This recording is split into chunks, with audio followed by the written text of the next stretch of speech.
Morning student, myself Care Singh from Jyotri Academy. Today we'll discuss class 10 subject Geography chapter 1st Resources and Development. Yesterday we discussed the resources and their different types, and rest of the types will be discussed today. So we will discuss today on the basis of ownership. First one is individual. Individual are those type of resources owned by individual are called individual resources. Those have been those type of resources owned by individual or called individual resources. For example, land owned by farmers, house means where that have been a particular individual are responsible for their farming. Land have been a specific person, and house that have been a particular specific person. Thereafter, community based resources, that resources owned by community or society are called community owned resources. Means this type of resources not a single individual are responsible, but it will be whole community or a society. Many of the people can be form that type of resources: graveyard, grazing land, ponds, burial ground, parks means that have been formed by a specific community or a society. That is called community based resources. Thereafter, national resources. National resources are those type of resources owned by individual nations are called national resources, where the nations plays important role for their formation.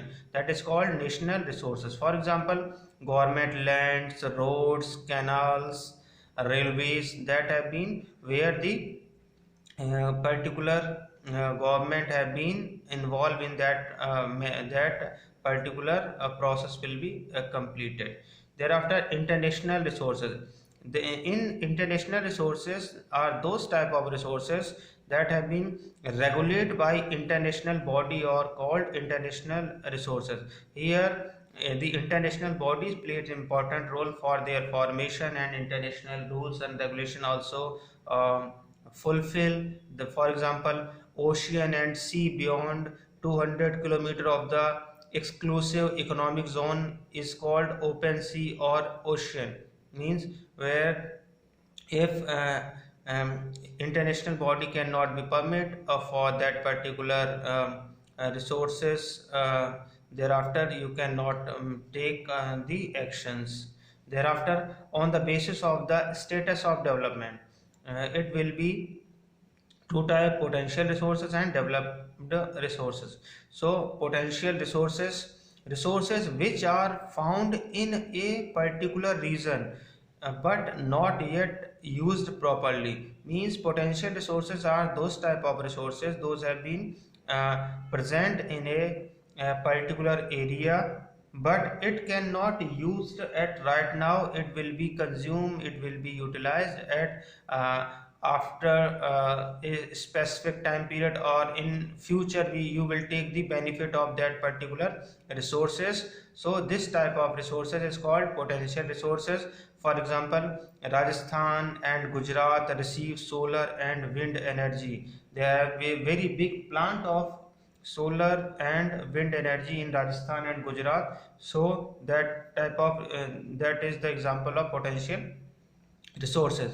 Thereafter, developed resources. Developed resources are those type of resources which are developed and surveyed for utilization and are being used in present time are known as developed resources. Means in this type of resources have been utilized by the human being, and that have been also present in our surrounding, and that will be consumed by the human being, and that will be useful for the growth of the human. It depends technology and level of feasibility. If the technology have been increasing very fastly, thereafter developed resources have been more developed, and the level of feasibility, every person have been feasible to adopt this type of process, that is called developed resources. Okay, thank you very much.